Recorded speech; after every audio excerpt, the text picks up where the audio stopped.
नमस्ते दोस्तों, मैं एक शराबी हूँ। आज के दिन शराब के पहले घूंट से दूर हूँ। मैं अल्कोहलिक्स अनोनिमस नवप्रकाश ग्रुप थाने का मेंबर हूँ और अभी जो मेरी स्पिरिचुअल स्टेट है वो अगर मैं मेंटेन कर पाया तो आते 12 जून को मैं 7 साल सोबराइटी के पूरे करूँगा। अल्कोहलिक्स अनोनिमस में वैसे 2009 में फिर से आया था और एक 5 साल सोबर रह के फिर से हाथ में शराब आई, क्योंकि प्रोग्राम के बारे में सीरियस नहीं था, बस शराब बंद हो गई। मैं आया अल्कोहलिक्स अनोनिमस में तभी तो मुझे शराब बंद करनी नहीं थी। मेरी जो माली हालत थी, फाइनेंशियल स्टेट थी, वो बहुत ही ख़राब हो गई थी। तो मैं ये सोच के आया था, थोड़ा मुझे ये एक गारंटी थी, क्योंकि मैं इससे पहले 2005 में भी आके गया था 1 महीने के लिए और मेरी शराब कभी 2-4 दिन से पहले रुकी नहीं थी। पर मैं 2005 में आया था, जब भी मेरी शराब पूरी 1 महीना रुकी थी, मैं फिर से पीने चला गया था। तो मुझे ये गारंटी था कि यहाँ पर मेरी शराब रुकी रहेगी। तो मैं ये प्लान करके ही आया था 2009 में कि कुछ टाइम के लिए शराब यहाँ रुकी रहेगी, अपने को तो गारंटी है। फिर बाद में अपनी फाइनेंशियल स्टेट ठीक हो जाएगी तो फिर पिएंगे, फिर से देखेंगे, कंट्रोल में पीने की कोशिश करेंगे। और नहीं कंट्रोल में पी पाए तो देखेंगे, अल्कोहलिक्स अनोनिमस है ही, ये सोच के मैं आया था। तो ऐसी सोच लेके मेरे जैसा बंदा आता है तो विकेट तो गिरनी थी। 8 महीने के बाद फिर से शराब हाथ में आई और तभी मुझे एहसास हो गया, क्योंकि मैं ये सोच के गया था बार में कि 2 पैग पीऊँगा और अभी अल्कोहलिक्स अनोनिमस को bye bye, thank you, tata, और अपनी ज़िंदगी जीऊँगा। पर मैं बार में एंट्री किया, वैसे ही मैंने हमारे यहाँ पर अभी पूरा इंडिया में वैसे ही बोलते रहेंगे, हमारे यहाँ पर क्वार्टर बोलते हैं, यानी कि निप 180 ml। तो मैं जाके वेटर से 1 क्वार्टर मंगाया और मेरे दिमाग में आया, अरे हमने तो क्वार्टर मंगाया, सोचा था 2 पैग पिएंगे और हमेशा 2 पैग ही पिएंगे वगैरह वगैरह। तो अभी वेटर को फिर से बुलाए और बोले कि भाई ने 1 ही पैग लेके आ और थोड़ा देर के बाद और 1 पैग लेके आ। तो दिमाग में एक ख्याल आया, नहीं यार, शायद मैं शराबी ही हूँ और आज क्वार्टर पी लेता हूँ और कल से फिर से ए में जाता हूँ। तो 8 महीने के बाद मैं गया बार में। क्वार्टर मंगाने के बाद एहसास हो गया कि मैं शराबी हूँ, पर मैंने वो क्वार्टर कैंसिल नहीं की। मैं बोला अभी मंगाई है तो पी लेते हैं, और मैं क्वार्टर पिया। ईश्वर की कृपा है कि दूसरे दिन सवेरे ऐसा लगा नहीं कि चलो अभी पिए ही है तो थोड़ा दिन पी लेते हैं। मैं फिर से दूसरा दिन शाम को मीटिंग गया और उसके बाद फिर 5 साल तक मैं सोबर था। ये बीच में स्पॉन्सर किया, प्रोग्राम समझ लिया पूरी तरह से, पर हर बार मैं स्पॉन्सर को बोलता था, यार मैं इनके जैसे नहीं पीता, मैं आप लोगों के जैसे नहीं पीता, मैंने कभी देसी गाउठी पी नहीं है, मैं कभी इतनी पीता नहीं हूँ, मैं ज़्यादा से ज़्यादा मैक्सिमम मेरा लिमिट है, मैं 6 पैग पिया हूँ, कभी 1 खंबा भी पिया हूँ, ज़्यादा भी पिया हूँ, पर एवरेज निकाले तो मैं 6 पैग के ऊपर कभी एक सिटिंग में पिया नहीं हूँ। तो शायद मैं शराबी नहीं हूँ, शायद मैं शराब, ये मैं डिनायल दिमाग में लेके ही घूम रहा था। मेरे स्पॉन्सर कैसे तो मुझे रोक पाए 5 साल के लिए, और मैं 5 साल सोबर था जब भी मेरे स्पॉन्सर गुजर गए और मन में फिर से वही भूत आ गया कि चलो कोशिश करते हैं, और जो होना था वही हो गया। कुछ महीने मैं पिया और फिर से वही एक्सपीरियंसेस, वही अनुभव आए जो पहले आते थे, और आखिर में मैं घुटने टेक के जिसे बोलते हैं, मैं अल्कोहलिक्स अनोनिमस में आया और अभी मैंने जैसे कहा फिर से 7 साल हो जाएंगे। पर फिर से आया तो क्या फ़र्क मेरे में हुआ वो मैं शेयर करूंगा। अल्कोहलिक्स अनोनिमस में आने के बाद मेरे स्पॉन्सर, जब भी मैंने लिया तभी मेरे स्पॉन्सर मुझसे कहते थे कि बिल कहते हैं कि पूरा प्रोग्राम इन शॉर्ट, पूरा प्रोग्राम एकदम कंडेंस्ड तरीके से इन शॉर्ट किसी में दिखता है तो वो अपनी सेरेनिटी प्रेयर में। तो सेरेनिटी प्रेयर में पूरा प्रोग्राम अपना है, स्टेप्स है, सब स्लोगन, सब कुछ भी देखो प्रोग्राम का इन शॉर्ट तुम्हें सेरेनिटी प्रेयर में मिलेगा, ऐसा हमारे को फाउंडर बिल कहते हैं। तो सेरेनिटी प्रेयर से अपनी लाइफ को तोलना सीख और तुझे तेरे सवालों के जवाब मिल जाएंगे। और मैं ये जानने की कोशिश करता था पर सीरियस नहीं था, मैं गंभीर उत्सुकता से मेरे ज़िंदगी की तरफ, मैं पूरी ज़िंदगी की हालत ख़राब होने के बाद भी देख नहीं रहा था। तो फिर से जब भी मैं 2015 में प्रोग्राम की तरफ देखने लगा, तो मैंने अपनी ज़िंदगी को ये सेरेनिटी प्रेयर के थ्रू तोलने की कोशिश की, और स्टेप वर्क जो मेरे स्पॉन्सर ने मेरे से कराया था वो ज़्यादा सीरियसली किया, फर्स्ट स्टेप से शुरू किया फिर से। और ये मेरे स्पॉन्सर मुझे बताते थे कि क्या सेरेनिटी प्रेयर क्या कहता है। तो मैं बोलता था जो मैं बदल नहीं सकता, तो मुझे उसका स्वीकार करना चाहिए। तो मेरे स्पॉन्सर ने कहा नहीं भाई, जो तू बदल नहीं सकता उसको तो स्वीकार तुझे करना ही है, तू क्या कर सकेगा, तेरे कंट्रोल में नहीं है। अगर ऐसी चीज होती है तो तू क्या करेगा, उसको स्वीकार तो तुझे करना है। पर तू स्वीकार कैसे करता है, चिड़चिड़ करके करता है, चिढ़ के करता है, दुखी होके करता है, निराश होके करता है। तो जो स्वीकार करना है वो सेरेनिटी से करना है, शांति से करना है, प्रसन्नता से करना है, खुले मन से करना है। ये तेरे पास नहीं है, जो तेरे कंट्रोल में नहीं है। वो कोई भी चीज होती है तो तू या तो गुस्सा हो जाता है, या तो दुखी हो जाता है, या तो निराश हो जाता है। तो नहीं, तुझे ये स्वीकार करते वक्त तेरा मन प्रसन्न रहना चाहिए, शांत रहना चाहिए। तेरे मन में कोई दो बात नहीं होनी चाहिए कि ऐसा हो गया तो मैं ऐसा करता था, नहीं तो ऐसा हो गया, ऐसा नहीं। तेरा मन स्थिर होना चाहिए। तो ये सब बातें सेरेनिटी के अंदर जो आती है वो होनी चाहिए, वो तेरे पास नहीं है। तो प्रेयर में तू जो मैं बदल नहीं सकता उसका स्वीकार करने के बारे में नहीं मांग रहा, तू वो सेरेनिटी मांग रहा है जो स्वीकार करते वक्त तेरे पास नहीं है। स्वीकार तो करना ही है, झक मरा के करना है। तो स्वीकार करते वक्त जो सेरेनिटी नहीं है वो तेरे पास होनी चाहिए। ये सेरेनिटी की तू तेरे उच्च शक्ति से, तेरे भगवान से, अगर तू भगवान को किसी धर्म के मानता है, नहीं मानता है, तो जो हायर पावर का डेफिनेशन तूने किया है वो हायर पावर से तू वो सेरेनिटी मांगता है। फिर जो बदल सकता है, जो बदल सकता है वो बदलने का तेरे में हिम्मत नहीं है। जो बदल सकता है वो बदलने की हिम्मत तेरे में नहीं है। तू या तो डर जाता है, या तो क्या होगा अगर मैंने बदलने की कोशिश की तो क्या होगा, ये बात से उलझ जाता है। या तो फिर बदलने के लिए जो ताकत चाहिए, जो पावर चाहिए वो तेरे में नहीं है, इसलिए तू रुक जाता है और बदल नहीं पाता है। तो बदलने का क्या है वो तेरे को समझा, फिर भी तू बदल नहीं पाएगा, क्योंकि वो स्ट्रेंथ तेरे पास नहीं है, वो ताकत तेरे पास नहीं है, वो हिम्मत तेरे पास नहीं है। तो तू वो हिम्मत और ताकत के लिए अपने हायर पावर के पास हाथ फैलाता है कि वो हिम्मत और ताकत मुझे दे जो मैं बदलना चाहिए। वो बदलने के लिए मेरे पास सेरेनिटी नहीं है, स्वीकार करने के लिए, बदलने के लिए हिम्मत नहीं है, वो मुझे दे। पर मेरे स्पॉन्सर मुझसे कहते थे सबसे बड़ी बात है कि क्या बदलना है, क्या बदलना नहीं है, वही तुझे समझ में नहीं आता है ना। प्रॉब्लम ये है कि क्या बदलना है और क्या बदलना नहीं है, यही तुझे समझ में नहीं आता है। तो पहले शुरुआत उससे करनी है, और वही तू तेरे हायर पावर से भीख मांगता है कि wisdom to know the difference. क्या बदलना नहीं है वो स्वीकार करने के लिए सेरेनिटी बाद की बात है, क्या बदलना है उसके लिए करेज बाद की बात है। पर क्या बदलना है और क्या बदलना नहीं है वही तुझे समझ में नहीं आ रहा है, वो समझना पहली बात है। तो प्रेयर ऐसी है, पर तुझे उल्टे ढंग से प्रेयर की तरफ देखना है। प्रेयर का लास्ट जो लाइन है वो पहले देखना है कि मैं क्या बदल सकता हूँ और क्या नहीं बदल सकता। वो तो मुझे जानने दे यार, वो दिमाग नहीं है मेरे पास, वो तो दिमाग दे यार ऊपर वाले मेरे को। तो ये जब भी मेरे स्पॉन्सर ने मुझे बताया, मैं बोला हाँ सॉलिड है, सॉलिड। मैं खुश हो गया, स्पॉन्सर ने जिस ढंग से मुझे एक्सप्लेन किया मैं खुश हो गया। पर क्या मैंने वो अप्लाई किया मेरी जिंदगी में? नहीं। क्या मैं मेरी जिंदगी में होने वाली चीजों की तरफ ये ढंग से देखता था? मैं लोगों को बदलने की कोशिश करता था, तो मैं बदल सकता हूँ कि नहीं बदल सकता हूँ?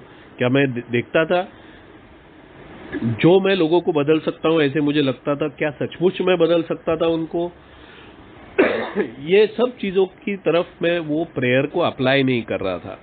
जब भी मैं 2015 में फिर से प्रोग्राम की तरफ देखने लगा, मैंने प्रोग्राम लिया नहीं था ऐसी बात नहीं है। मैंने स्पॉन्सर के साथ स्टेप वर्क करके 2012 से 2015 तक, 14 तक 2 साल मैंने प्रोग्राम वर्क किया, मेरी जिंदगी में बदलाव आया। पर वो जो फर्स्ट स्टेप था ना, वो फर्स्ट स्टेप मैंने कमज़ोर छोड़ दिया था। बाकी स्टेप्स मैंने किए, मैंने 8-9 स्टेप भी बहुत दिल से किया, बहुत सही ढंग से किया। इसलिए जब भी मैं फिर से पिया ना 2014 में, मेरी बीवी डिस्टर्ब नहीं हो गई, मेरी बीवी को तकलीफ नहीं हुई, मेरी बीवी डर नहीं गई, क्योंकि उसको लगा था अभी इसको जम गया। बाहर की दुनिया जो है उनको लगता है कंट्रोल नहीं है, शराब पी नहीं पाता है मतलब क्या कंट्रोल नहीं है, या मजे मारने के लिए पीता है। यही दो नजरियों से बाहर की दुनिया दिखती है। कितना भी मेरे घर वालों को मैं प्रोग्राम बताऊं, डिसीज बताऊं, कुछ भी बताऊं, घर वालों के दिमाग में कहीं तो थोड़ा सा ऐसे रहता है। अगर वो प्रोग्राम खुद करते नहीं है तो, अगर घर वाले एलन ऑन करते हैं तो प्रोग्राम समझ में आता है उनको, तो उनको समझ में आता है डिसीज है। नहीं तो जो घर वाले एलन ऑन नहीं करते हैं उनको थोड़ा बहुत ऐसे ही लगता है कि इसका या तो मजा मार रहा था ये, या तो इसका कंट्रोल नहीं था, ये ना नहीं बोलता था, 2 पैक के बाद ना नहीं बोलता था, कंट्रोल नहीं है इसका। तो इसलिए जब भी मैं 2014 में फिर से पिया तो बीवी को लगा अभी इसको कंट्रोल आ गया है, ठीक है, नो टेंशन, ये कर पाएगा। तो मेरे घर में कोई उतल पुतल नहीं हो गई, कोई डर नहीं गया, कोई चिल्लम चिल्ली नहीं हो गई, कोई झगड़ा नहीं हो गया, सब मस्त चल रहा था। मैं कुछ महीने जो पिया सब मस्त चल रहा था, क्योंकि सबको ऐसा लग रहा था अभी ये ठीक है। और मेरा बर्ताव भी ठीक था, क्योंकि मैं बहुत कोशिश करता था कि दारू पी के प्रोग्राम पे रहने की कोशिश, जो नहीं होता है, मैं ये एक्सपीरियंस से बोलता हूँ, नहीं होता है, पर मैं कोशिश जोरदार करता था। इसलिए थोड़े महीने के लिए सब अच्छा अच्छा चल रहा था, ऐसे लोगों को लग रहा था। मुझे अंदर से मालूम था कि सब वही बर्बादी की तरफ जा रहा है जो पहले था। इसलिए मैं फिर से ये में आया। बाहर वालों को नहीं पता चला, बाहर वालों को पता चलने से पहले मैं फिर से ये में था, फिर से सोबर रह गया था। इसलिए आज तक मेरी बीवी बोलती है ठीक है ना, तू अच्छा पी रहा था, कंट्रोल में था, क्यों तू, तेरे को ए में जाने का है और सोबर रहने का है, गुड, कंटिन्यू। पर ऐसा मुझे तो कोई कंप्लेंट नहीं है, ये आज भी वो बोलती है। पर क्या मैंने देखा वो टाइम में, वो मैं शेयर करता हूं कि क्या मैं बदल सकता हूं, क्या मैं बदल नहीं सकता। तो पहली बात, मैं क्या बदल नहीं सकता, मैं शराबी हो गया हूं, ये मैं बदल नहीं सकता। तो ये जानने की बुद्धि, ये जानने का ज्ञान मेरे ऊपर वाले ने मुझे देना चाहिए। और अगर नहीं दिया तो प्रोग्राम क्या कहता है, शराब देती है। वो ज्ञान कैसा देती है शराब? हंटर से पीट पीट के देती है, पूरी चमड़ी उधेड़ के देती है, खूना खून, खुद तुमको, तुम्हारे पूरे परिवार को पूरा खून से लथपथ करके वो ज्ञान देती है, प्यार से नहीं देती है। तो इसलिए वो ज्ञान मैं ऊपर वाले से मांगता हूं। एक बार ए में आया, शराब रुक गई। शराब मैकेनिकली रुक जाती है जब तक मैं प्रोग्राम लेता नहीं हूं और फर्स्ट स्टेप बराबर से लेता नहीं हूं, तब तक मैकेनिकली रुक जाती है। और मुझे लगता है मेरे जैसे को, मुझे मतलब मेरे जैसे को लगता है कि हो गया, प्रॉब्लम सॉल्व, शराब रुक गई ना, प्रॉब्लम सॉल्व। नहीं, यहीं पर धोखा है। ये मैं अपने अनुभव से बोलता हूं कि फर्स्ट स्टेप 100% लेना चाहिए। मतलब क्या? तो फर्स्ट स्टेप 100% लेना मतलब मैं शराबी हूं और ये मैं बदल नहीं सकता, और ये जानने का ज्ञान मुझे हायर पावर से मांगते रहना है जब तक ये मेरे मन में ऐसे फिट नहीं होता है कि मैं कितना भी, कोई भी मुझे पढ़ाए तो भी मैं ये गलती से भी कहूंगा नहीं नहीं नहीं रे, मैं लिमिट में पी सकता हूं। नहीं, कोई भी मुझे नींद में भी पूछने आए आज की तो लिमिट में पी सकता है क्या, रे मैं ना बोलूंगा, क्योंकि अभी मैं ये जान चुका हूं कि मैं शराबी हूं और ये बदलने वाला नहीं है कभी। तो भेद जानने का जो ज्ञान है कि क्या मैं शराबी हूं, क्या मैं शराबी नहीं हूं, तो यस मैं शराबी हूं।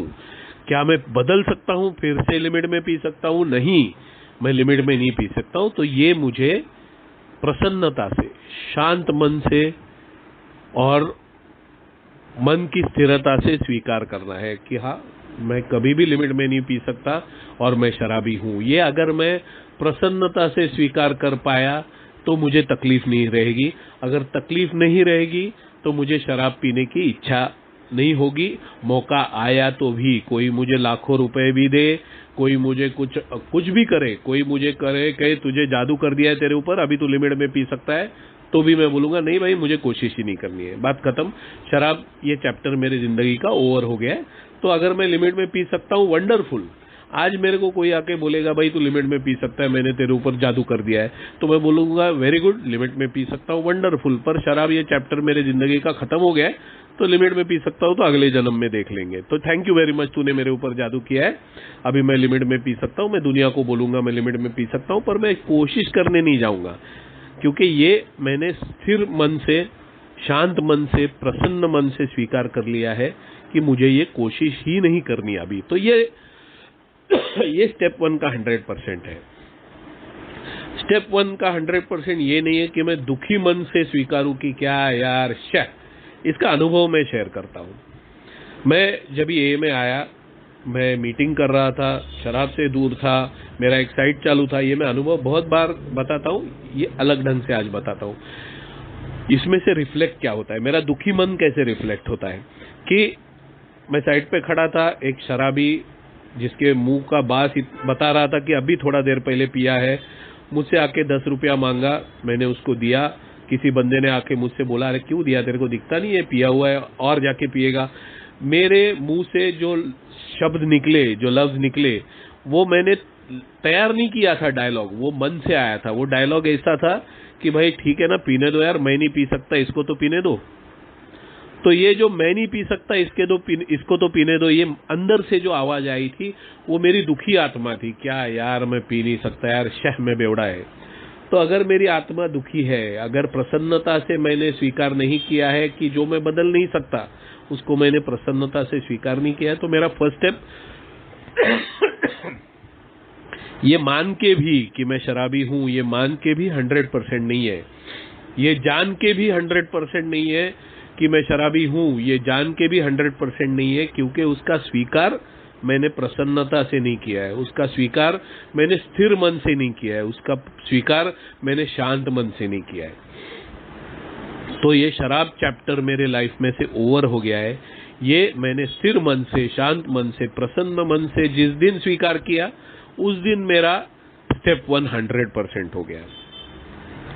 तो ये भेद जानने का ज्ञान बहुत जरूरी है। ये भेद जानने का ज्ञान के बाद मैं जो नहीं बदल सकता उसका स्वीकार जिस ढंग से करना है वो जरूरी है। फिर अभी आगे बढ़ते हैं कि आगे जो मैं बदल सकता हूं, जो मैं बदल सकता हूं, वो बदलने के लिए जो मुझे करेज चाहिए, वो करेज पहली बात, वो करेज की याचना, वो करेज के लिए हाथ फैलाने से पहले, वो धैर्य के लिए, वो ताकत के लिए हाथ फैलाने से पहले मैंने जानना चाहिए ना कि क्या मैं बदल सकता हूं, क्या मैं नहीं बदल सकता। तो मैंने अपनी जिंदगी को जिस ढंग से संभाला था, मैंने बहुत काफी पैसे कमाए। मैं उम्र के 23 साल में मेरे पास गाड़ी थी, ड्राइवर था, मेरी आमदनी इतनी थी कि मैं 10 लोगों को पगार देता था। मेरे कंपनी में काम कर रहे थे, मेरी खुद की कंपनी थी, मैं कॉन्ट्रैक्टर था और 10 लोगों को पगार दे रहा था, ड्राइवर, गाड़ी, इतनी आमदनी एट द एज ऑफ 23। तो मैं लाइफ कंट्रोल कर रहा था, ऐसा मेरा वहम था। हम लोग लाइफ का कंट्रोल किस ढंग से देखते हैं कि जेब में कितना पैसा है, कितने लोग मुझे पूछते हैं, कितने लोग मेरी बातों पे चलते हैं। किसी का माइक अनम्यूट है, अगर हो सके तो म्यूट करें प्लीज। तो लोग और जो परिस्थिति है वो मेरे हिसाब से चलती है क्या? अगर हाँ तो यस, लाइफ में मैं कंट्रोल कर रहा हूं। तो कंट्रोल लाइफ का एक्चुअली वो है नहीं। कंट्रोल लाइफ का किस ढंग से ऊपर चलता है कि मेरी लाइफ कंट्रोल में है, कि मैं लाइफ को दौड़ाते दौड़ाते पागल जैसे किसी तूफान की तरह बहा के लेके जा रहा हूं मेरी जिंदगी को, अपने हिसाब से, अपने मन के हिसाब से, अपने दिमाग के हिसाब से, लोगों के बारे में सोचे बगैर, उनकी भावना को कुचलते हुए। क्या ऐसे में जिंदगी जी रहा हूं? तो आज जब भी मैं अपनी जिंदगी की तरफ देखता हूं तो यस, मुझे काम करने का दिल किया तो मैंने सोचा नहीं मेरा सुपरवाइजर, मेरा मैनेजर, मेरा कामगार, उसकी जिंदगी, उसकी लाइफ, मैं उनको पगार देते हुए ये नहीं सोचता था कि उनको काफी है, और अगर मैं उनकी जरूरत से भी ज्यादा दे रहा था तो मैं सोच रहा था इतना दे के मैं बदले में उनसे क्या मांग रहा हूं। वही मैं घर में पैसे फेंकने के बाद मैं घर वालों से क्या उम्मीद कर रहा था, मेरी बीवी से क्या उम्मीद कर रहा था, क्या मैं उसकी जिंदगी के बारे में सोच रहा था। तो मैं सब खरीदते जा रहा था और मुझे लग रहा था सब लोग खुश है, मैं अपने मन में ही सोच रहा था कि सब लोग खुश है और लोगों को पैसे मिल रहे थे, इसलिए वो लोग बोल नहीं रहे थे कि नहीं हम खुश नहीं है। और जिस दिन मेरे पास पैसे खत्म हो गए, जब भी मैं शराब के आदी हो गया और मेरे पैसे खत्म हो गए, तो यही लोग जो मन ही मन में मुझे कोस रहे थे, पर पैसों की वजह से उनकी आवाज बंद थी, सबके मुंह खुल गए, सब लोग मुझे बोलने लगे, सब लोग मुझे जो झूठी दुआ दे रहे थे वो सब लोग गाली देने लगे, सब लोग मेरे बारे में बुरा बात करने लगे। और मुझे लगा क्या हो गया जिंदगी का, ये क्या हो गया, ये क्या प्रॉब्लम क्या हो गया। तो जब भी मैं मेरी जिंदगी की तरफ देखता हूं तो मैं ये वहम में मैंने नहीं रहना चाहिए कि मेरा जिंदगी मैं सही जी रहा हूं। मैंने एक तीसरे इंसान की तरह, थर्ड पर्सन की तरह अपनी जिंदगी की तरफ देखना चाहिए और ये देखना चाहिए क्या मैं अपनी जिंदगी सही जी रहा था, सही जी रहा हूं। और अगर मैं आज मानता हूं कि मैं शराबी हूं, तो ये मैं मानता हूं शराबी हूं, तो मैं मेरी जिंदगी सही नहीं जी रहा था। अभी हर एक शराबी का जिंदगी सही नहीं जीने का डेफिनेशन, विशेषण, विश्लेषण अलग होने वाला है। मैंने मेरी जिंदगी के बारे में बताया, हर एक का वैसे ही होने वाला नहीं है। इसलिए हमारा प्रोग्राम जो है वो सिर्फ शराबियत के ऊपर कंसंट्रेट करता है, शराब रोकने के बारे में कंसंट्रेट करता है और अपना पूरा केंद्र जो है प्रोग्राम का वो शराब रोकने और रुका के रखने के बारे में है, जिंदगी जीने के बारे में नहीं है। क्यों? क्योंकि ये अपने सह संस्थापक, अपने को फाउंडर जानते थे कि हर एक की जिंदगी का कंट्रोल अलग होने वाला है, जिंदगी जीने का ढंग अलग होने वाला है, जिंदगी में जो लोग हैं वो अलग होने वाले हैं। तो इसलिए जिंदगी के लिए फॉर्मूला जो सबको एक ही काम में है ऐसा नहीं हो सकता है। इसलिए हर एक को ये बताया गया है 12 स्टेप में कि यही प्रोग्राम मैंने अपनी जिंदगी में हर एक क्षेत्र में मैंने अप्लाई किया, हर एक क्षेत्र में मैंने उसका इस्तेमाल किया। तो जब भी मैं अपनी जिंदगी की अनमैनेजेबिलिटी की तरफ देखता हूं, मेरी जिंदगी मैं जी नहीं पा रहा था, इस तरफ देखता हूं, वो देखना बहुत जरूरी है। क्योंकि वो फर्स्ट स्टेप का दूसरा पार्ट है कि that our lives had become unmanageable, कि हमारी जिंदगी जीने के लायक नहीं रही थी।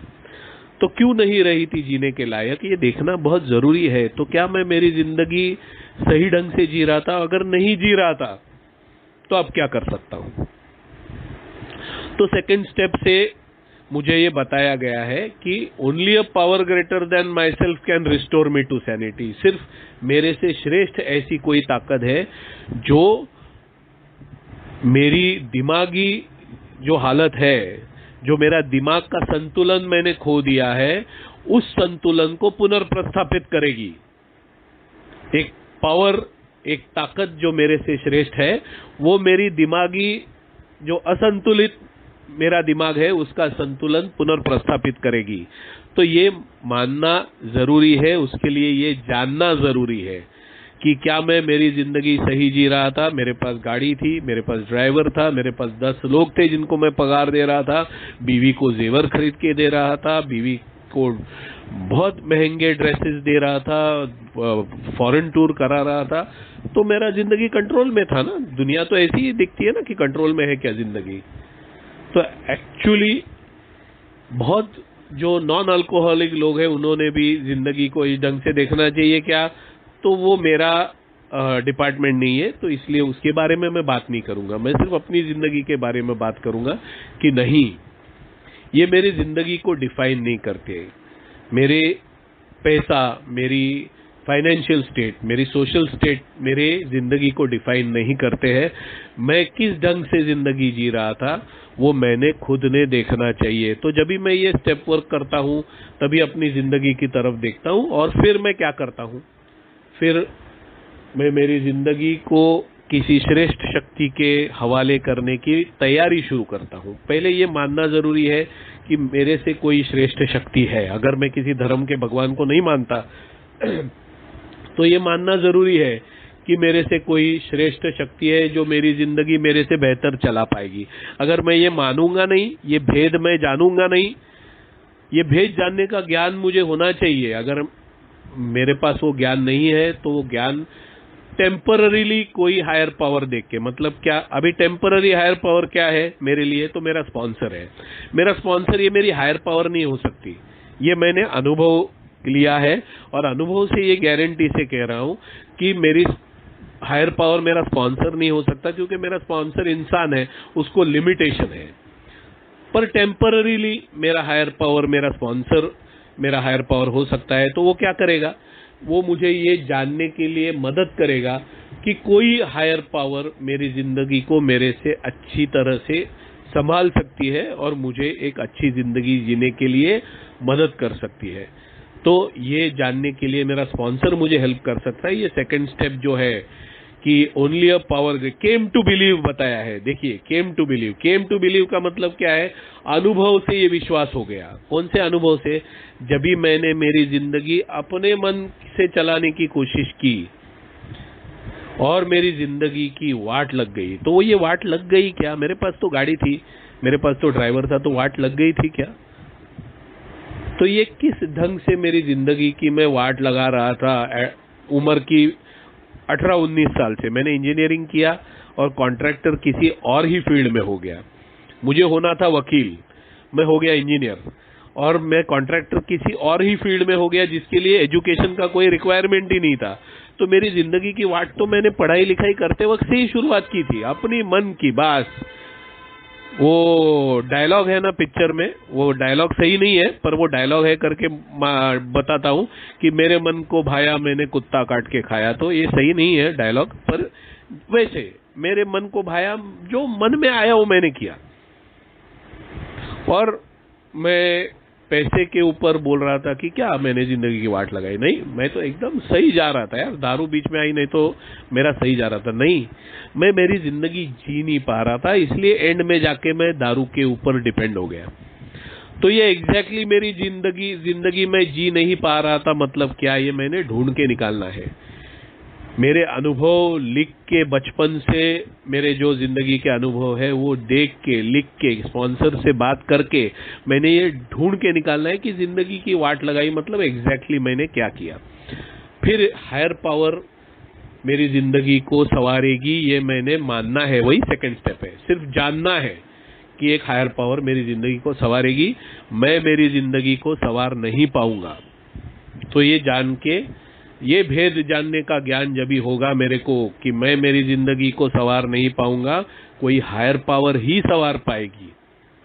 नहीं तो मैं क्या करने वाला हूं, जो मैंने किया, जो मैंने 2012 से 2014 किया, मैंने स्टेप वर्क किया। एक्शन पार्ट जो है, जो प्रोग्राम का एक्शन पार्ट है वो मैंने किया, पर जो लेट गो करने का पार्ट है, जो हायर पावर के हाथ में मेरी जिंदगी को सौंपने का पार्ट है, वो मैंने नहीं किया। मुझे लगा कर तो रहा हूं मैं, एक्शन पार्ट से मैं मेरी जिंदगी को संवार तो रहा हूं, मैंने सब तो किया है, मैंने जिसको दुखाया है उसका अमेंड्स किया है, सब तो किया है, तो क्या जरूरत है अभी हायर पावर को सौंपने का, मैनेज तो कर पाऊंगा। और ये धोखे का जो संदेश है वो मुझे बुक में, बिग बुक में दिखाया गया था कि मुझे ऐसा लग सकता है कि ये तो सब कर रहा हूं एक्शन पार्ट, तो और हायर पावर क्यों चाहिए भाई एडिशनल।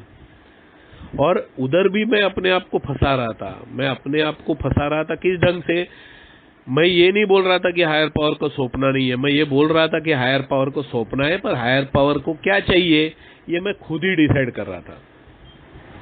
तो ये भेद जानने का ज्ञान मुझे नहीं था कि हायर पावर को क्या चाहिए और मैं अपनी चला रहा हूं क्या। तो मैं अपनी चला रहा हूं क्या या हायर पावर की इच्छा जो है वो जानने की कोशिश कर रहा हूं, उसके ऊपर बाद में आएंगे, वो आगे है। तो फिलहाल वापस मैं यही मोड़ पे आता हूं कि ये मैं जानता था, ये मैं मानता था कि कोई हायर पावर मेरी जिंदगी को संवारेगी, वो मैं 2012 और 14 के बीच में ही कर चुका था, मान चुका था। और ये डिसीजन भी मैं ले चुका था कि मेरी इच्छा और मेरा जीवन मुझे समझे हुए हायर पावर को सौंपना है। मैं तो मेरे धर्म के भगवान को मानता था हायर पावर, तो मेरे लिए इजी था। मेरे लिए हायर पावर का डिफिनेशन नहीं करना था, मुझे अपनी हायर पावर का रूप बनाना नहीं था, मुझे हायर पावर निर्माण नहीं करनी थी। मुझे हायर पावर ढूंढनी नहीं थी, मेरे पास बनी बनाई हायर पावर थी जो मेरे धर्म ने मेरे लिए बनाई थी, और वो फ्रीडम मुझे अल्कोहलिक्स अनोनिमस ने दिया था। तो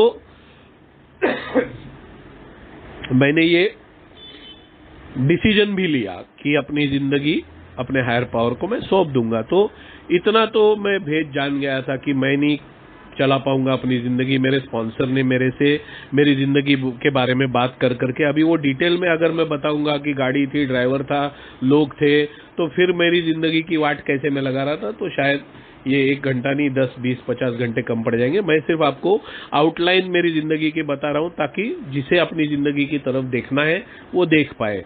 तो मैं अपनी मन की कैसे चला रहा था वो मैंने इन शॉर्ट आपको बताया, कि जिससे मुझे पता चल गया कि मैं लोगों को, पूरी दुनिया को जो मेरे जिंदगी में है उनको साथ में लेके जिंदगी नहीं जी रहा था, मैं अपनी चला रहा था और बाकी लोग सब कठपुतली थे। तो ये मैं जिंदगी की वाट लगा रहा था, इन शॉर्ट बता रहा हूं। तो बाद में जब भी मैंने कैरेक्टर डिफेक्ट्स मेरे देखने शुरू किए, कैरेक्टर डिफेक्ट्स की तरफ जब भी देखा, तो इसमें है ना थिन लाइन रहती है। मेरे स्पॉन्सर ने मुझे बताया इसमें बहुत थिन लाइन रहती है, बहुत बारीक सी सीमा रेखा रहती है। डर और जानना, एहसास होना, डर और एहसास के बीच में ये एक बारीक सी रेखा रहती है। तो ये जानना बहुत जरूरी है, यहां पर भेद जानना बहुत जरूरी है, और इसमें 4th, 5th और 6th स्टेप है। मैं मेरे डर के बारे में अनुभव लिख के निकालूंगा, मैं मेरे डर के इन्वेंट्री पूरी डर की बराबर से ले लूंगा, मेरी डर की इन्वेंट्री में लिख के निकालूंगा, पर अंत में अगर मैं एहसास और डर इसके बीच का भेद नहीं जान पाया, भेद जानने का ज्ञान, तो इसके बीच का भेद नहीं जान पाया ना मैं, तो गड़बड़ है। मैं ये अनुभव डर के ऊपर शेयर करते हुए बहुत बार कहता हूं कि अगर गैस के ऊपर तवा है और मैं हाथ लगाने से पीछे हटता हूं, तो वो डर नहीं है, वो एहसास है कि बाबा गैस पे है तवा, गर्म हो सकता है, मेरा हाथ जल सकता है, तो नहीं हाथ लगाना है भाई, शायद गर्म हो सकता है। तो इसमें डर नहीं है, ये एहसास है। पर अगर बर्तन के रैक में तवा है बर्तन के रैक में अगर तवा है और मैं हाथ लगाने से पीछे हटता हूं कि बाबा हाथ जल जाएगा, तो ये डर है। बर्तन के रैक में कोई गर्म तवा रखेगा नहीं, तो ये डर है। तो डर मेरे जिंदगी से हटाना है, एहसास मेरे जिंदगी से हटाना नहीं है। एहसास नहीं रहेगा तो जैसे लोग कहते हैं कि हाईवे पे गाड़ियां जोर से जा रही है और मैं चल के जाऊंगा और कोई गाड़ी मुझे उड़ा देगी, तो उसको लोग कहते हैं कंस्ट्रक्टिव फियर। तो it is not constructive fear. Fear कभी कंस्ट्रक्टिव हो ही नहीं सकता है। वो एहसास है, ये बताता है ये एहसास कि मैं पागल नहीं हूं कि गाड़ियां जोर से जा रही है, सिग्नल है ही नहीं क्रॉसिंग का और मैं हाईवे पे भाग रहा हूं गाड़ियों के बीच में, ये सोच के कि कोई गाड़ी मुझे उड़ाएगी नहीं। या तो मैं पागल हूं या तो मैं सादा सा एहसास भी खो चुका हूं।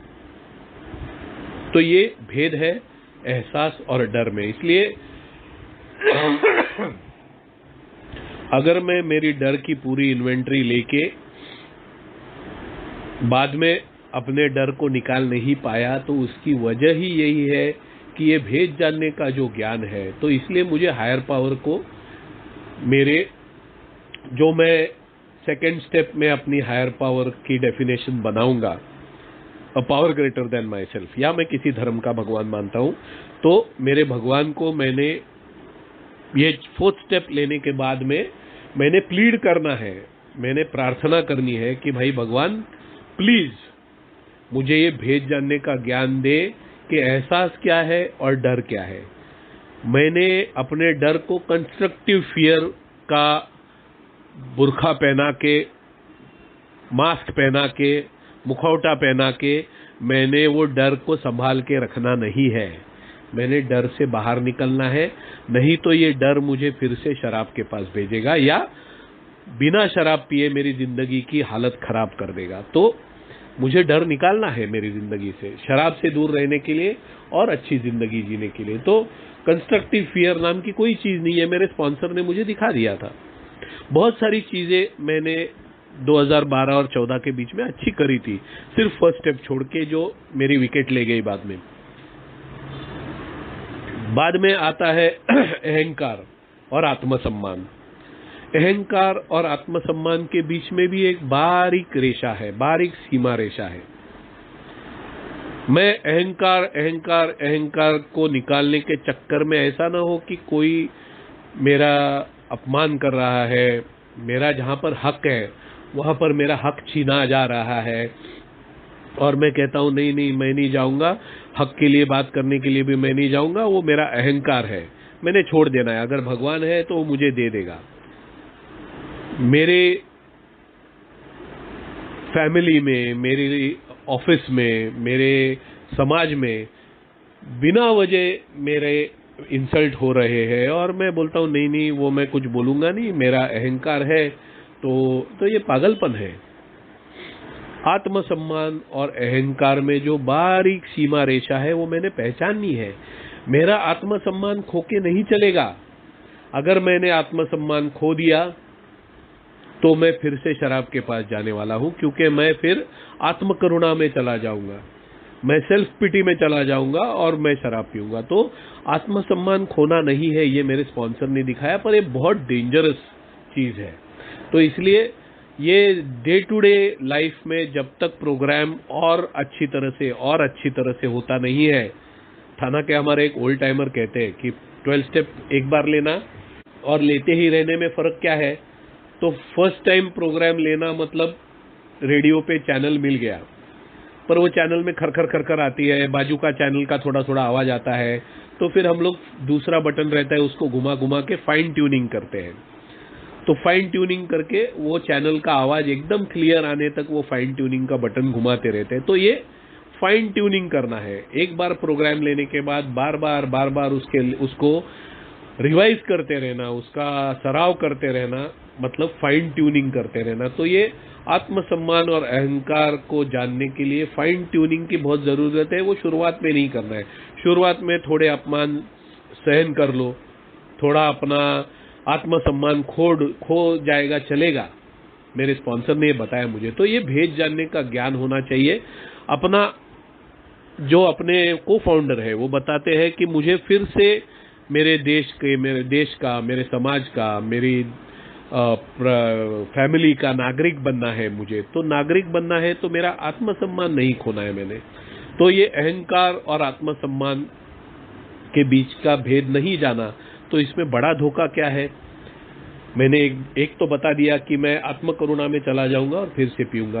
उससे बड़ा धोखा है ये कि मैं आत्मसम्मान को संभालने के चक्कर में मेरे अहंकार को खिला पिला के फिर से वो एक बड़े जहरीले सांप की तरह मुझे डस लेगा और मुझे कान में बोलेगा ये सब प्रोग्राम नाटक है, ये सब चक्कर फालतू है, अभी तेरे को जम गया है भाई, तू भारी आइटम बन गया है, अपनी चला, दुनिया गई तेल बेचने को और फिर से अपने मन से जी। मैं फिर से अपने मन से जीऊंगा, अपनी चला के शायद फिर से पैसे, गाड़ी ड्राइवर नहीं चाहिए ऐसी नहीं है, मैं ऐसे गलत मतलब मत निकालिए। 10-20 लोग मेरे कंपनी में काम पे नहीं चाहिए ऐसी बात नहीं है, पर जिस ढंग से मैं कर रहा था वैसे नहीं करना है जो मैंने उम्र के 23 साल में किया। तो मैं फिर से शायद अपनी चला के ये गलत ढंग से वापस हासिल कर लूंगा और वापस वही होगा, मैं फिर से शराब पीने लगूंगा और ये फिर से मेरे हाथ से चला जाएगा। तो अगर ये मुझे हासिल करना है तो सही ढंग से हासिल करना है। तो इसलिए ये आत्मसम्मान और अहंकार के बीच का जो भेद है वो जानने का ज्ञान मिलना चाहिए। और उसके लिए जो 11 स्टेप में यही बताया गया है, मैं वहां पर जाके बताऊंगा। ये मैं जो बीच में बता रहा हूं वही 11 स्टेप में बताया है। तो आगे जाके मैं कहूंगा गुस्से के बारे में। बहुत मेरे के कुछ दोस्त है वो मुझे बहुत बताते हैं कंस्ट्रक्टिव एंगर के बारे में। बहुत बहस कर के थक गया मैं उनसे, बाद में मैंने छोड़ दिया। मैं उनको बोला भाई तेरा स्पॉन्सर बोलता है ना कि कंस्ट्रक्टिव एंगर है तो है भाई, चलो कोई टेंशन नहीं है। कंस्ट्रक्टिव एंगर जैसा वहम मुझे इतने बुरे धोखे में डाल सकता है कि मैं 100% फिर से शराब के पास जा सकता हूँ। कोई भी नेगेटिव चीज, कोई भी नकारात्मक चीज सकारात्मक उसका स्वरूप हो ही नहीं सकता है। ये मेरे स्पॉन्सर ने मुझे अनुभव से बता दिया है। तो मैं अगर किसी को डांटता हूं, मेरी बच्ची आज 25 साल की है, मैं आज भी उसको डांटता हूं, पर आज मेरे डांट में गुस्सा नहीं होता।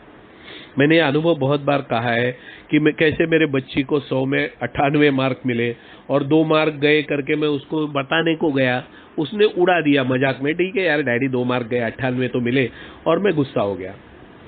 गुस्सा होके उसको मैंने कैसे बताया कि तू रास्ते में भीखी मांगने वाली है, तेरी औकात ही वैसी है, उसको रुलाया।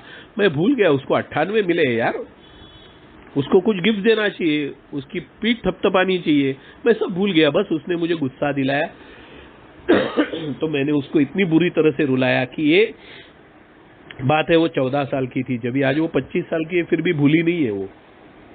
आज भी मैं डांटता हूं पर उसमें गुस्सा नहीं होता, इसलिए अगर मैं डांटता हूं और उसने उड़ा दिया मजाक में है चल, तो मैं छोड़ देता हूं। आज मैं छोड़ सकता हूं क्योंकि मैं गुस्सा नहीं हूं, मैं सिर्फ डांट रहा हूं उसकी अच्छाई के लिए, तो मैं छोड़ देता हूं। मैं बोल देता हूं तू 25 की है, मैंने तुझे बता दिया ये गलत है, बस तू सोच लेना। और 2 दिन के बाद वो बोलती है हाँ मैंने शांति से सोचा, तेरी बात सही है यार, तू जो बोल रहा था वो सही है। तो ये क्यों होता है? क्योंकि मैं उसको डांटता हूं पर मैं गुस्सा नहीं होता। तो डांटना और गुस्सा होना, इसमें फर्क है। डांट मतलब कंस्ट्रक्टिव एंगर नहीं है, डांटना जरूरी है क्योंकि मैं वरिष्ठ हूं, वो कनिष्ठ है, वो मेरी बेटी है, मैं उसका बाप हूं, मैंने दुनिया ज्यादा देखी है। वरिष्ठ कनिष्ठ मतलब औकात के हिसाब से नहीं बोल रहा हूं, मैंने दुनिया ज्यादा देखी है, उसने नहीं देखी है, ये हिसाब से बोल रहा हूं। अनुभव के हिसाब से वरिष्ठ कनिष्ठ बोल रहा हूं, गलत मतलब मत निकालिए, ये रिक्वेस्ट है। मेरी काम की जगह पर मैं वरिष्ठ हूं जहां पर, और मेरे कनिष्ठ जो कर्मचारी है वहां पर उनको डांटना पड़ता है क्योंकि वो काम नजरअंदाज करते हैं और काम होना तो चाहिए, तो इसलिए डांटना पड़ता है। पर मैं गुस्सा होता था तो इतने उनके पीछे पड़ जाता था कि या तो वो नौकरी छोड़ देते थे या मैं उनको निकाल देता था। तो ये क्यों जरूरी है? क्योंकि मेरा गुस्सा मुझे जिंदगी जीने नहीं देता, और जब भी मैं जिंदगी जीने के काबिल नहीं छोड़ता हूं, मैं फिर से शराब के पास जा सकता हूं। तो इसलिए मेरी जिंदगी जीने के काबिल नहीं है, ऐसी हालत नहीं होनी चाहिए। और ऐसी हालत नहीं होने के लिए ये भेद जानना जरूरी है कि गुस्सा और जहां जरूरी है वहां डांटना, इसमें जो भेद है, अंतर है, ये जानना जरूरी है हर एक मामले में। कि मैं गुस्सा होता हूं तो वो गलत है, कहां कहां गुस्सा होता हूं और वहां पर मेरी उम्मीद क्या है, मेरा गोल क्या है, मुझे क्या उससे प्राप्त करना है, ये मैंने ढूंढना है। और अगर वो जो प्राप्त करना है वो अगर मैं सिर्फ डांट के करा सकता हूं, मुझे गुस्सा होने की जरूरत नहीं है। और वो गुस्सा नहीं होने के लिए अपने स्वभाव में बदलाव करना है, वो तो पूरे प्रोग्राम में आते रहेगा। पर अगर मैंने ये मन में मान लिया कि भाई गुस्सा जरूरी है, कंस्ट्रक्टिव है, कहीं कहीं तो गुस्से की जरूरत पड़ती है, तो मैं वो गुस्से को संभाल के रखूंगा और वही मेरा विकेट निकालने के लिए काम करेगी। तो वो काम करेगा गुस्सा, अहंकार मेरी विकेट निकालने के लिए। तो छठवीं स्टेप जो है वो वही है, छठवीं स्टेप भेद जानने का ज्ञान मुझे दिलाती है। मैं जब ये एंटायरली रेडी कहा गया है, मैं पूरी तरह से तैयार हूं अपने दोष निकालने के लिए। तो दोष क्यों जरूरी लगते हैं? अगर कोई दोष मुझे जरूरी लगते हैं, कंस्ट्रक्टिव फियर, कंस्ट्रक्टिव एंगर, ऐसा मैं झूठे उसको नकाब पहना के अगर मैं अपने पास संभाल के रखना चाहता हूं, तो क्यों जरूरी है? अगर मैं इसके ऊपर काम करूं और ढूंढूं कि क्यों जरूरी मुझे लगते हैं, तो मुझे ये पता चलेगा कि हर एक नकारात्मक चीज का एक सकारात्मक एक एंगल रहता है। वो एंगल सकारात्मक जो है वो मुझे सीखना है, नकारात्मक को संभालने का नहीं है। तो हर एक चीज को है, यिन एंड यांग, जैसे चाइनीज फिलॉसफी में कहते हैं, यिन एंड यांग, अच्छा और बुरा समतोल रहता है। तो गुस्से के लिए डांट जहां पर जरूरी है, अहंकार का उल्टा बाजू है आत्मसम्मान, डर का उल्टा बाजू है एहसास। तो हर एक नकारात्मक का एक सकारात्मक उल्टा बाजू है, रादर सकारात्मक का उल्टा बाजू नकारात्मक है, पर मैं दोषों से भरा हूं इसलिए उल्टा बाजू मेरे लिए सकारात्मक देखना चाहिए मैंने। तो ये जब भी मैं मेरे दोषों का उल्टा बाजू देखता हूँ कि जो जरूरी मुझे दोष लगते हैं उसका उल्टा बाजू क्या है और वो कैसे मैं अपनी जिंदगी में ला सकता हूँ। तो ये जो भेद जानने का ज्ञान है, ये मैंने हर एक अनुभव को मेरे बराबर जांच के मैंने उसको समझना है, तभी मुझे ध्यान में आएगा ये मैं क्या बदल सकता हूँ और मैं क्या बदल नहीं सकता, क्या बदलना जरूरी है और क्या बदलना जरूरी नहीं है। आत्मसम्मान बदलना जरूरी नहीं है, अहंकार बदलना जरूरी है, मतलब निकालना जरूरी है। मुझे डांटना लोगों को बदलना जरूरी नहीं है। मैं अगर वरिष्ठ हूं तो डांटना जरूरी है, पर गुस्सा बदलना जरूरी है। मैंने एहसास बदलना जरूरी नहीं है। जहां पर एहसास चाहिए कि भाई ये करके मेरा नुकसान होने वाला है, ये एहसास जरूरी है, तो वो बदलना जरूरी नहीं है, पर डर बदलना जरूरी है। मैं कोशिश करूंगा तो मुझे शायद मैं फेल हो जाऊंगा, शायद मुझे अपयश आ जाएगा। तो अगर ये फेल होने का डर है तो मैंने इसकी तरफ सकारात्मक स्वरूप उसका देखना चाहिए। तो मैं अनुभव तो लूंगा यार, अगर मैं कोशिश नहीं करूंगा तो अनुभव नहीं आएगा, अनुभव नहीं आएगा तो अगली कोशिश और भी बुरी तरह से करने वाला हूं। तो कम से कम अनुभव लेने के लिए तो कोशिश करूं और फेल हो जाऊं। तो failure is an experience which helps me further for success, ऐसा जो कहा गया है वो मैं अनुभव से मैंने ये अपने को समझाना है। तो ये भेद जानने का ज्ञान जो है वो अगर मेरे में नहीं रहेगा तो मैं बदल नहीं सकता, उसके लिए जो मुझे प्रसन्नता, स्थिर चित्तता, मन शांति, स्थैर्य वगैरह वगैरह जो चाहिए वो मैं मांगने का सवाल ही नहीं पैदा होता है। और जो मैं बदल सकता हूँ उसके लिए धैर्य मांगने का सवाल ही नहीं पैदा होता। जो मुझे फेलियर का डर है तो बिना डरे वो कोशिश करना, फेल हो गया तो हो गया यार, कोशिश करूंगा। इसके लिए जो धैर्य चाहिए मुझे, वो धैर्य आएगा नहीं अगर मैं ये भेद जानने का ज्ञान नहीं मुझे होगा कि ये कोशिश से मुझे अनुभव मिलने वाला है। वो अनुभव जरूरी है, सक्सेस जरूरी नहीं है, अनुभव जरूरी है। ये भेद अगर मैं खुद को बताऊंगा तो मैं कोशिश जरूर करूंगा। तो ये भेद जानने का ज्ञान लेते लेते मेरी 6वीं पायरी स्ट्रांग होने वाली है। फिर 7वीं पायरी में फिर से वही है, जब आपने शेयरिंग सुने हैं अल्कोहलिक्स अनोनिमस में, जब आपने शेयरिंग सुने हैं गुस्से के ऊपर, डर के ऊपर, मेंबर अगर शेयर करते हैं मैंने डर के ऊपर कैसे काम किया, मैंने गुस्से के ऊपर कैसे काम किया, तो वो इनडायरेक्टली बता रहे हैं कि उन्होंने 7 स्टेप लिया ही नहीं। 7वां कदम जो है उन्होंने लिया ही नहीं है, क्योंकि अपना प्रोग्राम कहता है कि डर को मैं निकाल ही नहीं सकता, अहंकार को मैं निकाल ही नहीं सकता, अपने गुस्से को मैं निकाल ही नहीं सकता। अगर मैं निकाल सकता था गुस्से को, अगर मैं निकाल सकता था अहंकार को, अगर मैं निकाल सकता था ये सब चीजों को, तो 7 स्टेप की जरूरत की ही क्या है।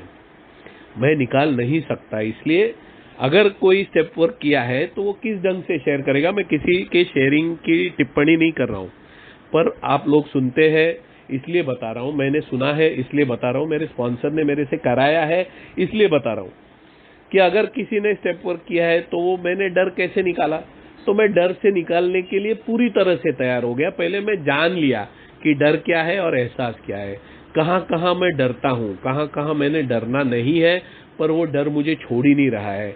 तो ये मैं पूरी तरह से जान लेता हूं, जान के वो डर से निकलने के लिए पूरी तरह से तैयार होता हूं और फिर ये भेद जानता हूं कि ये डर मैं नहीं निकाल सकता।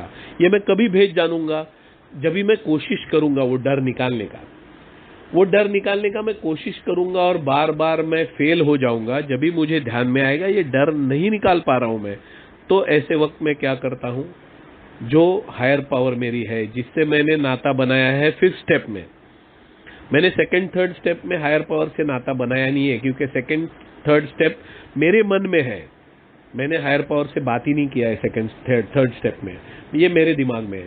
5th स्टेप में मैंने हायर पावर से बात किया, 5वें कदम में मैंने हायर पावर से बात किया है पहली बार, जब भी मैंने अपनी 4th स्टेप, चौथा कदम मैंने बताया है मेरी हायर पावर को, तभी मैंने जो नाता जोड़ा है ये प्रोग्राम के बारे में नाता, शायद मेरा नाता हायर पावर से पहले से रहेगा, क्योंकि मैं, जैसे मैंने कहा, मैं मेरे धर्म के भगवान को मानता हूं, तो मेरे हायर पावर से मैंने नाता पहले ही जोड़ा था।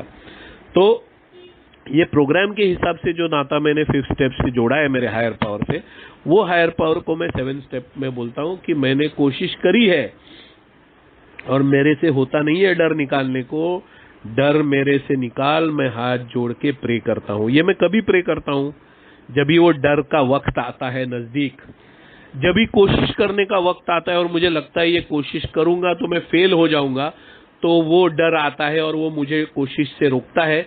वो कोशिश करने के टाइम के आसपास मैं प्रे करता हूं कि मैं तैयार हूं डर से निकालने के लिए, पूरी तरह से तैयार हूं, मैंने मन को तैयार किया है डर से निकलने के लिए, अब तू मेरे से वो डर निकाल, मुझे कोशिश करनी है। और अनुभव से बताता हूं वो डर निकल जाता है, वो गुस्सा निकल जाता है, गुस्से का मौका आता है तभी मैं बोलता हूं ये पॉइंट है जब भी मेरे को गुस्सा आता है, और ये पॉइंट में मैं वाट लगा देता हूं, नहीं गुस्सा नहीं आना चाहिए, मैं प्रे करता हूं।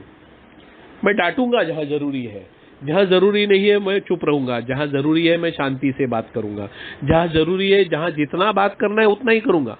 मेरी बीवी आज भी मुझसे बोलती है तो जब भी शांत रहता है ना तभी सिचुएशन को इतनी मस्त हैंडल कर लेता है, तो गुस्सा हो गया तो कैसे पहले वाट लगा देता था ऐसे आज नहीं करता है। तो ये अनुभव से वो मुझे बताती है कि गुस्सा होके कैसे मैंने वाट लगाया है हर एक चीज का, और आज मैं शांत रहता हूं तो कैसे इजीली हैंडल करता हूं। बोलती कभी कभी मेरे को भी सोचता नहीं क्या करूं और तू इजीली हैंडल कर लेता है। क्यों?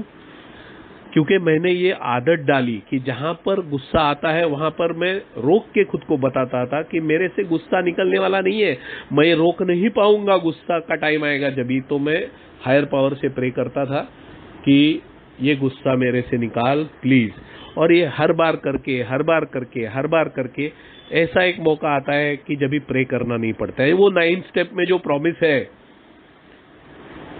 कि जो चीजें पहले मुझे कंफ्यूज करती थी, मुझे बवंडर में डाल देती थी, मुझे मेरे दिमाग को घुमा देती थी कि क्या करूं, वो चीजों का हल मुझे ऐसे यूं चुटकी से मिल जाता है। ये ऐसा वक्त आ जाता है कि गुस्सा आता ही नहीं है, मुझे सवाल का जवाब मिल जाता है और मैं वो सामने रख देता हूं।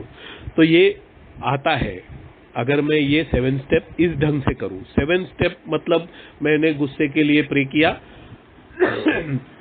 मेरे हायर पावर ने चुटकी बजाई और मेरे से गुस्सा निकल गया। नहीं, गुस्से के अलग अलग माहौल, अलग अलग मौके, अलग अलग घटनाएं, अलग अलग लोग, अलग अलग सिनेरियो रहते हैं। हर एक सिनेरियो में अलग ट्रिगर की वजह से गुस्सा आता है। जैसे वो बंदूक का ट्रिगर खींचता है ना, और वो ट्रिगर पीछे का वो ये है, वो गोली के बारूद को जला देता है और गोली जाती है जप। वैसा ट्रिगर जो उंगली खींचती है मेरे गुस्से को, वो उंगली करने वाली चीजें अलग अलग रहती है। वो हर एक बार मैंने अपने को तैयार रखना है ये 7 स्टेप लेने के लिए, और उसके लिए मेरी 6 स्टेप पावरफुल होनी चाहिए, मैंने तैयार होना चाहिए। नहीं तो वो मौका आता है और मैं बोलता हूँ अरे नहीं, इसको तो गाली देना ही चाहिए, यहाँ पर इसको गाली देना जरूरी है, नहीं तो ये सुधरेगा नहीं साला, इसको लात से मारना चाहिए, ये सुधरेगा नहीं साला। मैं गाली दे देता हूँ और वो मौका मेरे हाथ से निकल जाता है। ये क्यों होता है? ये मैं यहाँ पर 7 स्टेप क्यों नहीं लेता हूँ? क्योंकि ये भेद जानने का ज्ञान मेरे में नहीं है कि ये सिचुएशन में हैंडल नहीं कर पाऊंगा, मेरी हायर पावर हैंडल कर पाएगी। ये सिचुएशन गुस्सा हैंडल नहीं कर पाएगा, शांत स्वभाव हैंडल कर पाएगा। और ये भेद जानने का ज्ञान मेरे में नहीं है, इसलिए मेरी 6 स्टेप पावरफुल नहीं है, इसलिए मैं 7 स्टेप भूल जाता हूँ और मैं वाट लगा देता हूँ और वापस 8-9 स्टेप के लिए और एक माहौल तैयार कर देता हूँ कि कल जाके उसकी वापस माफी मांगनी है, जो 10 स्टेप में बताया है। 10 स्टेप किस लिए है कि ये जो मैं भेद जानने का ज्ञान मेरे में है नहीं, इसलिए मैं गलतियां करते रहता हूं, स्टेप वर्क मेरा गड़बड़ हो ही जाता है और वापस मुझे माफी मांगनी है, वापस नुकसान किया है वो भर के देना है, और वो जानने के लिए मुझे 10 स्टेप लेती रहनी है, लेते रहना है। जब तक ये भेद जानने का ज्ञान मेरे में आता नहीं है, और जब तक भेद जानने का ज्ञान आने के बाद काम खत्म हो गया क्या? नहीं, भेद जानने का ज्ञान आने के बाद, ऊपर वाले ने मुझे वो ज्ञान देने के बाद, मैं फिर जो बदल नहीं सकता वो स्वीकार करने के लिए उससे प्रसन्नता मांगता हूं, वो भी है नहीं मेरे पास। मैं अगर सामने वाले को गाली देना है, गुस्सा देना है, उसको वो लातों से मारना है क्योंकि वो सुधरने वाला नहीं है, और मैं शांत रहता हूं, चुप रहता हूं, और वो वही हरकत करता है क्योंकि वो सुधरा हुआ नहीं है ना, तो वही करता है जो उसे करना है, वो वही गलती करता है जो उसे करना है, नुकसान करता है जो उसे करना है। तो फिर क्या है, मैं बदल नहीं सकता उसको, तो उसको मैं बदल नहीं सकता, ये मैंने स्वीकार करना है ना। तो भेद जानने का तो ज्ञान आ गया कि उसको मैं बदल नहीं सकता, भेद जानने का ज्ञान तो आ गया कि गुस्सा हल नहीं है। मैंने प्रे किया, 7 स्टेप ले लिया कि गुस्से से मुझे संभाल, ऊपर वाले ने संभाल लिया। और फिर टाइम आया उसके गलतियों को स्वीकारने का। वो स्वीकारने के लिए क्या चाहिए मुझे? अगर मैं प्रसन्नता से, शांति से, स्थैर्य से नहीं स्वीकारूंगा तो वो गुस्सा जो गया है वो कल फिर से आने वाला है और उसको खुन्नस में बदलने वाला है। तो फिर मैं वापस प्रे करता हूं कि मुझे प्रसन्नता से, शांति से, स्थैर्य से ये बात को स्वीकारने दे ऊपर वाले कि ये बदलने वाला नहीं है, कुछ दूसरा मार्ग देखना पड़ेगा, दूसरा हल देखना पड़ेगा जो सकारात्मक हो।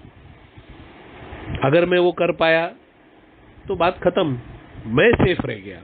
आगे क्या होता है, आगे मैं तो सेफ रह गया। तो ये कभी मैं करता हूं 11 स्टेप में। जब भी मैंने ये सब स्टेप ले लिए, गुस्से से बच गया, सबसे बच गया, तो sort through prayer and meditation, क्या प्रार्थना और ध्यान, जो मैं क्षण भर के लिए चुप रहता हूं ना, वो ध्यान की घड़ी है। जब भी मैं सब सोच विचार से दूर हो जाता हूं, क्योंकि वो बुरा कर रहा है, वो गलत कर रहा है, वो सब कर रहा है और मैं गुस्से से दूर हूं, तो वो जो एक क्षण है मैं ध्यान में चला जाता हूं और अपना जो संबंध है अपने हायर पावर से जोड़ लेता हूं। और हायर पावर से मैं क्या मांगता हूं? स्थिर चित्तता, शांति, प्रसन्नता, कि इसको स्वीकार करूं और वो धैर्य दे मुझे कि मैं इससे निकलूं, ये घटना से, ये घड़ी से, ये मौके से मैं निकलूं, मुझे धैर्य दे और तेरी इच्छा क्या है वो मुझे बता। और वो बताता है। अगर कोशिश जिसने करी है वो ये जानता है कि मैं ये सही बोल रहा हूं, कि वो बताता है कि अभी क्या करना चाहिए और आप करते हैं, मैं कर चुका हूं और मेरा फायदा ही हुआ है। और ये प्रोग्राम है भेद जानने का ज्ञान। फिर प्रसन्नता के लिए प्रार्थना, सिर्फ प्रसन्नता नहीं, सेरेनिटी मतलब शांतता, स्थिरचित्तता, स्थैर्य, प्रसन्नता, ये सब चीजें जोड़ के सेरेनिटी है। और करेज, जो बदल सकता हूं वो बदलने के लिए करेज। और अगर कोशिश जिसने की है, मैंने ड्राइवर को नौकरी पे रखा है, उसको अपने मन से दौड़ाया है, मेरे बीवी को मैंने अपने मन से दौड़ाया है, मैंने अपने हाथ के नीचे जो 10 लोग पगार पे काम कर रहे थे उनको दौड़ाया है, मेरे माँ बाप को दौड़ाया है और मुझे लगा मैं लोगों को बदल सकता हूं। नहीं, मैंने उनको दौड़ाया है, उसकी वजह, उसके पीछे उनका जो गोल था, उनका मोटिव था, उनका उद्देश्य था, वो अलग अलग था। जब भी उनका उद्देश्य निकल गया तभी वो सब मेरे ऊपर उलट गए। तो इसका मतलब वो मेरे कंट्रोल में कभी थे ही नहीं, वो अपने कंट्रोल में थे। वो सिर्फ कोई चीज की वजह से उन्होंने अपने को रोक के रखा था। वो चीज कहाँ पर पैसा थी, कहाँ पर रिश्ता था, मेरे माँ बाप के बारे में रिश्ता था, मेरे बीवी के बारे में रिश्ता था। जब भी वो रिश्ता ही टूटने का टाइम आया, जब भी मेरे माँ बाप बीवी ने मुझे करीब करीब अपनी जिंदगी से निकाल दिया, मेरे पास जो पैसे के लिए दौड़ के आते थे, मेरे पास काम करने वाले मेरे दोस्त, उन्होंने मुझे लातों से ठोकर मार दी। तो मैं किसी को कंट्रोल नहीं करता।